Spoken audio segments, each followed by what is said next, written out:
नमस्कार।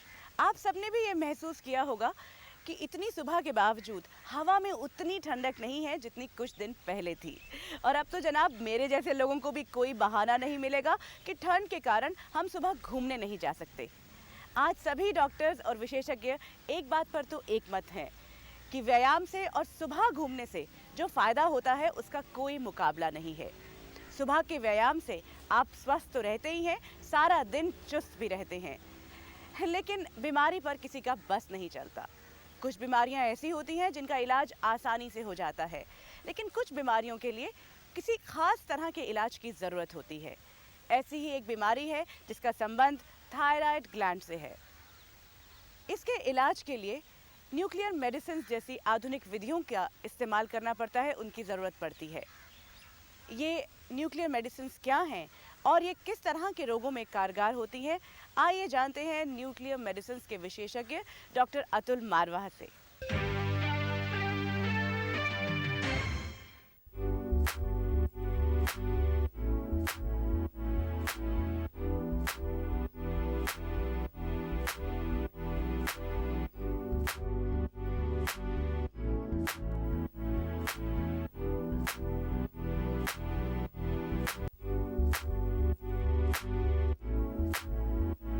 Nuclear medicine एक medicine की नई ब्रांच है जहाँ पे हम न्यूक्लियर मटेरियल यूज़ करते हैं for the benefit of the patient.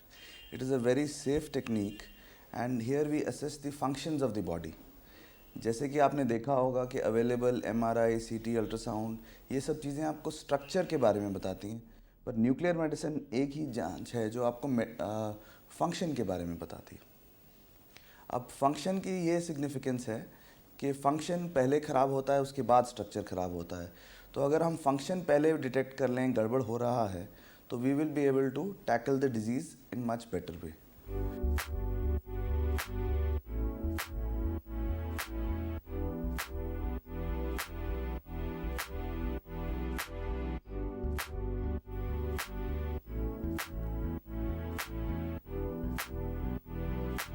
अब डिजीज़ में देखिए, जैसे ब्रेन की डिजीज़ हैं लाइक डिमेंशिया, एपिलेप्सी, उसमें बहुत यूज़फुल है, इसका बहुत अच्छा योगदान है. फिर थायराइड डिजीज़, थायराइड में बहुत सारे, जैसे ही थायराइड की प्रॉब्लम होती है, we are the people who treat thyroid. So thyroid की डिजीज़ में जैसे कि डायग्नोसिस है डिजीज़ का as well as treatment of those thyroid disease, उसमें काम आता है. फिर हार्ट की डिजीज़ हो गई. हार्ट डिजीज़ में पेशेंट है, अगर वो सस्पेक्ट कर रहा है क्या मुझे हार्ट प्रॉब्लम है कि नहीं, सो उसके अंदर आप ईसीजी कराते हैं, कुछ कराते हैं, कभी पॉजिटिव होता है कभी नेगेटिव होता है. You are not sure, the patient is not sure, the doctor at times is not sure. तो उसमें क्या करना है, उसमें myocardial perfusion scan really is beneficial. It can really rule out the possibility of a heart problem. So ऐसे में patient specially above the age of 40 years of age group who are at risk for coronary artery disease, or you can say for the heart problem, they should get themselves evaluated with myocardial perfusion scan, or as you popularly call it, thallium scan. Then in also in patients who have already diagnosed case of coronary artery disease, that is जिन patients में angioplasty हो चुकी है या जिन patients की surgery हो चुकी है, ओपन बाईपास सर्जरी हो चुकी है, उन पेशेंट्स के अंदर भी आपको असेस करना है कि अब क्या है स्टेटस, जो ग्राफ्ट लगा था या स्टेंट लगा था क्या उसमें दोबारा रुकावट तो नहीं आनी शुरू हो गई. तो उसमें भी बहुत बेनिफिशियल है nuclear medicine. As well as bones की, जैसे रीनल की डिजीज़ है, बोन्स की डिजीज़ हैं, लिवर की डिजीज़ हैं, चाहे बच्चों में हैं. Very often we see lot of renal disease in children.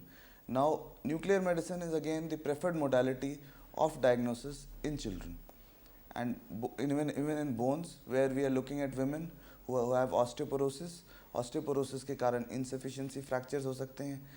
Patients जिनमें कैंसर है, उन पेशेंट्स को बार बार बोन स्कैन कराना चाहिए ताकि वो देख सकें कि उनके बोन्स के अंदर कैंसर तो नहीं फैल रहा. So this is the modality of choice.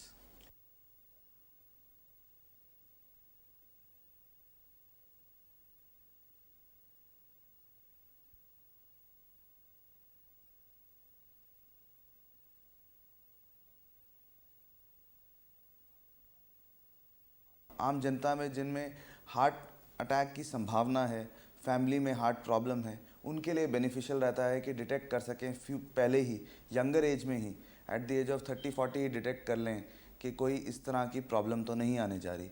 Patient जो डायबिटीज़ के हैं उनके अंदर हार्ट प्रॉब्लम हो सकती है, किडनी प्रॉब्लम हो सकती है, तो उनकी किडनी के फंक्शंस असेस करने के लिए, उनके किडनी के बारे में और जानकारी लेने के लिए, प्लस उनके हार्ट के स्टेटस जानने के लिए कि दिल में डायबिटीज़ के कारण असर तो नहीं पड़ रहा। तो ये सब जानने के लिए वी हैव वेरियस स्कैन्स, हमारे पास कई सारे तरह के स्कैन्स हैं जो अवेलेबल हैं। फिर लेडीज़ जो पोस्ट मेनोपॉजल हैं और उन लेडीज़ के अंदर हम देखा गया है कि ऑस्टियोपोरोसिस की इंसिडेंस बहुत ज़्यादा है।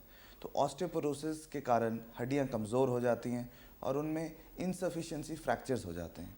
फिर कैंसर के पेशेंट्स जो इलाज तो करवा रहे हैं पर रूटीनली बोन स्कैन नहीं करवा रहे, उनके लिए बोन स्कैन करवाना बहुत ज़रूरी रहता है, क्योंकि वो देख सकते हैं बोन स्कैन करवाने के बाद क्या उनकी हड्डियों पे असर तो नहीं पड़ रहा, क्योंकि जो दवाइयाँ हैं, जो मैनेजमेंट है, वो टोटली चेंज हो जाती है अगर कहीं कैंसर स्प्रेड होने की संभावना है।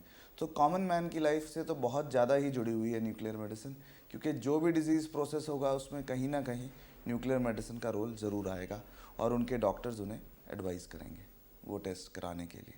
And at the same time मैं कहना चाहूँगा कि कभी भी इन टेस्ट को इग्नोर नहीं करना चाहिए, क्योंकि जिस तरह की इन्फॉर्मेशन ये आपको ला के दे सकते हैं और बड़े लाइफ सेविंग इन्फॉर्मेशन ये देते हैं, so one must take care कि कभी भी ऐसे टेस्ट को अवॉइड ना करें, डिले ना करें। कुछ लोग हर कार्य को इतनी लगन और ईमानदारी से करते हैं कि धीरे धीरे वो उनका मिशन बन जाता है। करीब 25 वर्ष पहले जब लोगों ने सुना कि दिल्ली पुलिस में एक महिला आईपीएस ऑफिसर आ रही हैं, तो उन्हें ताज्जुब हुआ कि पुलिस में महिला क्या करेंगी। लेकिन उनकी हैरानी का ठिकाना ना रहा जब दिल्ली की सड़कों पर एक कड़क आवाज़ लोगों को ट्रैफिक के नियमों का उल्लंघन करने से खबरदार करती थी। धीरे धीरे सड़कों से, फुटपाथों से एनक्रोचमेंट्स हटने लगे। आप समझ ही गए होंगे, हम बात कर रहे हैं पहली महिला आईपीएस ऑफिसर किरण बेदी की। चाहे नवयुवकों को नशे की लत से उबारना हो या फिर कैदियों को इंसान समझकर उन्हें सुधारना, किरण बेदी ने हर काम मिशन समझकर पूरा किया। मैग्सेसे अवार्ड से सम्मानित किरण बेदी, जो स्पेशल पुलिस कमिश्नर थी, इन दिनों यूनेस्को में एक बहुत ही प्रेस्टिजियस असाइनमेंट में कार्यरत है। आज की हमारी प्रेरणा स्रोत है किरण बेदी। 1972 में किरण बेदी ने जब पुलिस सर्विस ज्वाइन की तब लोग हैरान रह गए। उन दिनों लड़कियां पुलिस फोर्स में नहीं जाती थीं। आज भी आमतौर पर हिंदुस्तानी लड़कियां वही करती हैं जो उनके माता पिता चाहते हैं। मैंने देखा है हमारे देश में लड़कियां और लड़के वह बनते हैं, और खासकर लड़कियां जैसी सोच उनकी माँ बाप की होती है। सो अगर उन्होंने अपनी लड़की को कुछ बनाना है जीवन में, तो पहले अपने आप में सोच लाएं कि वह क्या चाहते हैं। अपनी वो जैसे अपनी लड़की को चाहेंगे, लड़की तो गुड़िया है उनके हाथ में, जैसे चाहेंगे वो गुड़िया बन जाएगी। उसको दुल्हन भी बना सकते हैं, उसको पुलिस ऑफिसर भी बना सकते हैं, उसको पायलट भी बना सकते हैं, उसको नैतिक एक इंजीनियर, डॉक्टर, टीचर, कुछ भी चाहे बना सकते हैं। वो एक लड़की एक माँ बाप के हाथ में हमारे देश में एक गुड़िया है, उसको जिस मर्जी तरीके से मोल्ड कर लो। ये बड़ी अजीब बात है हमारे देश में। लड़कियां अपने माँ बाप के हाथ में एक गुड़िया है, उसको जैसे मर्जी बना ले, ये जितनी मर्जी। सो अगर कोई लड़की कहती है कि हमको फलाने जैसे बनना है, या माँ बाप चाहते हैं हाय काश हमारी बेटी ऐसी बने, पहले अपने आप को देखे, क्या वह अपनी गुड़िया को ऐसे मोल्ड कर रहे हैं? चाहते कुछ और है, कहते कुछ और है, चाहते कुछ और है, कर कुछ और रहे हैं। परवरिश किसी और तरीके की है, चाहते कुछ और है। सो परवरिश में और चाहने में एक बिल्कुल समानता, तुलना होनी चाहिए। अगर वो चाहते हैं कि हमारी बेटी पांव पे खड़े होके अपना अस्तित्व जाने, तो फिर उसको खूब पढ़ाई लिखाएं। फिर उसके साथ शादियों और दहेज की बात मत करें, वर ढूंढने की बात मत करें, उसको दुल्हन बनाने की बात मत करें, उसको पहले पांव पे खड़े करने की। सो दोनों में क्या समानता है? तो अगर वो समानता नहीं है तो असमानता उस लड़की में भी चली जाएगी। आपने अपनी बेटी को अपनी लाइन में नहीं डाला, ऐसा क्यों? ये भी एक हम गलत सोचते हैं कि हम आज की बेटियों और बेटों को जो भी कहें कि अब मैं पुलिस ऑफिसर, तू बन पुलिस ऑफिसर। ये आज सिचुएशन ये नहीं है। मैं डॉक्टर हूँ तो बन। अगर वो खुद बनना चाहेगी तो ज़रूर बनेगी, लेकिन कुछ बनना ज़रूर चाहेगी। डॉक्टर नहीं तो कुछ और, पुलिस ऑफिसर नहीं तो कुछ और। आप उसको एक कह सकते कुछ बनो, क्या बनना चाहती हो उससे पूछो, वो बेटी कहेगी मैं ये बनना चाहती हूँ, फिर उसके लिए हर प्रेरणा रखो कि, और उसको ऐसी ट्रेनिंग और वातावरण दो जिससे वो बने। तो ज़बरदस्ती की बात अब नहीं है, लेकिन बनने के लिए उसका सपना ज़रूर बनाना है और उसको प्रेरणा ज़रूर देनी है। तो मेरी बेटी पुलिस ऑफिसर नहीं बन रही, लेकिन एक निर्णायक व्यक्ति ज़रूर बन रही, और फिर वो अपनी लाइन अपनी चुन चुकी है। किरण बेदी ने बीजिंग में 1995 में हुई यूनाइटेड नेशंस विमेन कॉन्फ्रेंस में लार्ज रूफ कॉन्सेप्ट का प्रस्ताव रखा। इसका मुख्य उद्देश्य था महिलाओं को शक्तिवान बनाना, उन्हें समाज में वो दर्जा दिलाना जिससे उनका सर्वांगीण विकास हो सके। ये लार्ज रूफ कॉन्सेप्ट का यही है कि जो महिला की ज़रूरत क्या क्या है, उसको थोड़ी शिक्षा चाहिए, उसका अनपढ़ता दूर चाहिए, उसको हेल्थ केयर चाहिए, उसको थोड़ी वोकेशनल ट्रेनिंग चाहिए, और वोकेशनल ट्रेनिंग के बाद उसको थोड़ा फाइनेंशियल हेल्प चाहिए, और उसके बाद उसको मार्केटिंग स्किल चाहिए, और उसको घर में कोई परेशानी है तो उसको लीगल एड चाहिए। ये लार्ज रूफ कॉन्सेप्ट कि एक ही छत के नीचे ये 6 पहलू उसके पास अवेलेबल होने चाहिए, ताकि उसको जिस तरीके की ज़रूरत है उसको वो मिल सके। दैट मीन्स उसका जो आप उसकी डाइट है, उसकी जो मेंटल डाइट है, आप उसको पूरी दे रहे हैं। किरण बेदी को राष्ट्रीय अंतर्राष्ट्रीय संस्थानों ने पुरस्कारों से सम्मानित किया। मैगसेसे अवार्ड, जो एशिया के नोबेल पुरस्कार के समान माना जाता है, किरण बेदी को ये सम्मान उनकी सराहनीय सरकारी सेवाओं के लिए दिया गया। लोगों ने उन्हें अपार स्नेह दिया। मैं समझती हूँ कि जितनी इज्जत और मान और स्नेह मुझे अपने देश में मिला है, आम देशवासी को बाहर भी नहीं मिलता। जितनी इज्जत और मान और बहुत मुझे इज्जत मिली, बहुत स्नेह मिला, सो मैं उसका देनिया नहीं दे सकती। और मेरे देश में मुझे बहुत कुछ मिला। अगर हम उसको मेडल्स के साथ जोड़ दें तो वो गलत तुलना होगी। लेकिन अगर आप सड़क पे जाते जाते, एक छोटी बेटी भी रोक के पूछती है, एक बेटा भी पूछता है, एक लड़का भी पूछता है, एक लड़की भी पूछती है, एक महिला भी पूछता है, और प्यार और इज्जत देता है, ये तो बिल्कुल ही बिना कीमत के, ये कीमत से बहुत ऊपर है। और मुझे बहुत ज़्यादा मिला इस देश में, अपने देश में। बाहर के देश ने मेडल दे दिया, इधर प्यार मिला, इज्जत मिली। किरण बेदी की लोकप्रियता का अंदाज़ा इसी बात से लगाया जा सकता है कि उन पर किताबें लिखी गईं, सीरियल और फिल्में बनी, और अब तो अखबारों में ये भी खबर छपी कि वो एक्टिंग भी कर रही हैं। मैंने एक्टिंग नहीं की है। जो मेरे पास वो प्रोजेक्ट आया था, वो एक्टिंग नहीं था, वो हकीकत थी। सिर्फ मुझे हकीकत को एक हकीकत समझनी थी कि ये मेरे साथ हुई और ये हो सकती थी मेरे, और नेशनल पेट्रियाटिज्म मेरे लिए एक हकीकत है। और जो ये कॉन्सेप्ट था, ये फिल्म, छोटी डॉक्यूमेंट्री द रियल सल्यूट में ये था कि एक डस्टबिन से, एक कूड़े खाने से नेशनल फ्लैग हकीकत में इन 2 लड़कों ने निकाला था। तो ये ट्रू स्टोरी मैंने करी थी, तो इसलिए ये कोई फिक्शन नहीं थी। तो इसलिए जब मुझे ये कॉन्सेप्ट आया और मैंने एक ही सवाल उनसे पूछा कि ये हकीकत है, बोले ये हकीकत है, तो मैंने कहा फिर ये मेरे लिए भी हकीकत है, मुझे इसको एक्टिंग करने की ज़रूरत नहीं है।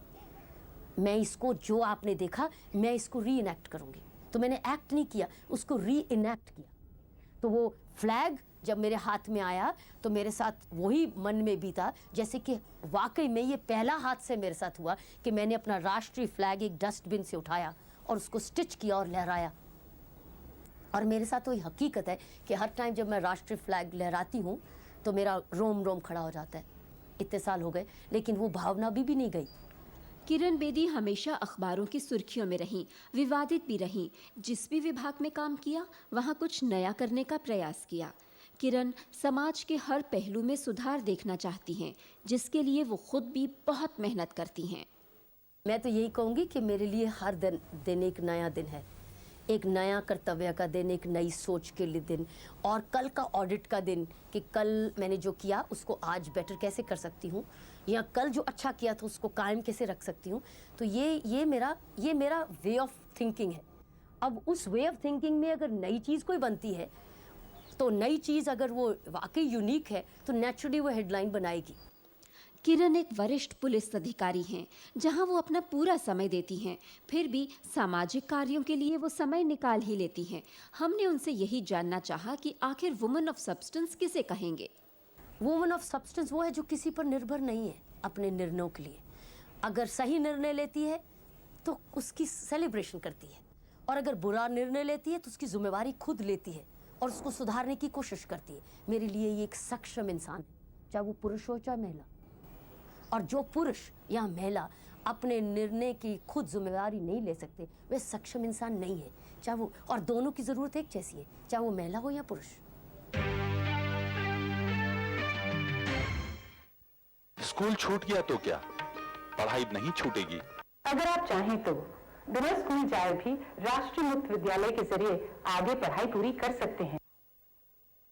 राष्ट्रीय मुक्त विद्यालय शिक्षा संस्थान भारत सरकार द्वारा स्थापित विश्व की सबसे बड़ी मुक्त स्कूली शिक्षा प्रणाली है। विषयों का चयन अपनी इच्छा अनुसार, कोई आयु सीमा नहीं। व्यावसायिक पाठ्यक्रमों के लिए नया दाखिला 25 जनवरी से 15 मार्च तक। अधिक जानकारी के लिए हमारे वेबसाइट पर जाएं। राष्ट्रीय बागवानी बोर्ड। यदि आप बागवानी से लेकर विपणन तक की किसी भी व्यावसायिक गतिविधि में रुचि रखते हैं, तो राष्ट्रीय बागवानी बोर्ड की विभिन्न स्कीमों के अंतर्गत 30 लाख तथा कोल्ड स्टोरेज के लिए 60 लाख तक के मुफ्त अनुदान का लाभ उठाएं। राष्ट्रीय बागवानी बोर्ड करे सपने साकार। Indira Gandhi national open university, जिसमें करीब 10 लाख स्टूडेंट्स एनरोल्ड हैं और जिसकी गिनती विश्व की सबसे बड़ी यूनिवर्सिटीज़ में से होती है, पिछले दिनों इसका 14वां दीक्षांत समारोह आयोजित किया गया। इग्नू के महत्व का अंदाज़ा इसी बात से लगाया जा सकता है कि इस समारोह के चीफ गेस्ट थे यूनेस्को के assistant director general sir John Daniel. हफ्ते के खास समाचार के अंतर्गत आइए देखते हैं हमारे संवाददाता की ये रिपोर्ट।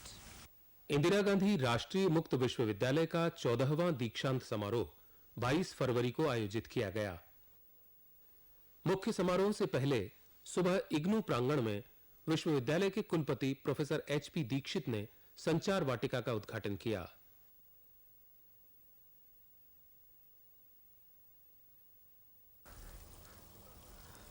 इसके बाद उन्होंने शैक्षिक सामग्री पर आधारित एक प्रदर्शनी का उद्घाटन किया। इसी दिन इग्नू ने अपनी वेबसाइट को और बेहतर बनाने की दिशा में भी एक महत्वपूर्ण कदम उठाया। अब विद्यार्थियों को उनके ग्रेड कार्ड भी इस साइट पर उपलब्ध हो सकेंगे। दीक्षांत समारोह के बारे में जानकारी दी जन सूचना एकक के अध्यक्ष प्रोफेसर AR खान ने। प्रत्येक वर्ष दीक्षांत समारोह का दिन हमारे विश्वविद्यालय के लिए अत्यंत गौरव का दिन होता है, क्योंकि ये वो दिन है जिसमें अध्यापक और छात्र दोनों ही अपनी अपनी मेहनत और अध्ययन के एक प्रकार से उनको फॉर्मली रिकॉग्नाइज किया जाता है और मिलती है। इसी प्रकार ये जो 14वां आज दीक्षांत समारोह इंदिरा गांधी ओपन यूनिवर्सिटी का हो रहा है, इसमें आप 81,000 से ज़्यादा छात्रों ने डिग्री, डिप्लोमा और सर्टिफिकेट प्राप्त करेंगे। इस कॉन्वोकेशन की एक विशेषता यह है कि छात्रों के अतिरिक्त 2 महत्वपूर्ण व्यक्तियों को डीलिट और DSc की डिग्री दी जा रही है और इन दोनों ने दूर शिक्षा के क्षेत्र में अत्यधिक योगदान दिया है। सर जॉन डैनियल जिनको डीलिट मिल रही है, दूसरे जिनको DSc मिल रही है डॉक्टर K कस्तूरी रंगन। ये दीक्षांत समारोह मुख्यालय के अलावा 21 क्षेत्रीय केंद्रों पर एक साथ आयोजित किया गया, जिसमें 81,000 से अधिक विद्यार्थियों को डिग्री, डिप्लोमा और स्वर्ण पदक प्रदान किए गए। We are forging ahead in this direction, and 7 FM radio stations located in different parts of the country have already become functional, and another 13 will be functional within the next 3 months. We are in the process of setting up 40 FM radio stations under Gyanvani, 3 television channels under Gyan Darshan devoted exclusively to education are being run by us from our studio in this campus as a collaborative initiative of IGNO, Ministry of Human Resource Development, and several leading institutions in the field of education in the country like IITs, NCERT, UGC and others. जाने माने अंतरिक्ष वैज्ञानिक professor K कस्तूरी रंगन को doctor of science की मानद उपाधि से सम्मानित किया गया। I confer on you the degree of Doctor of Science honoris causa. At the core, both ISRO and IGNOU share a common vision, which is to realize educated India. It is this vision that gave birth to our national space program. It is the one which inspired our young men and women to achieve unparalleled feats of excellence in space. And again, it is the same vision that presents the challenge of the highest order for the current generation. दीक्षांत समारोह के मुख्य अतिथि sir John Daniel को DLitt की मानद उपाधि प्रदान की गई। University, I confer on you the degree of Doctor of Letters honoris causa. With conventional methods, quality tends to go down when you increase access or cut costs. Conversely, to improve quality, you usually have to restrict access or increase costs.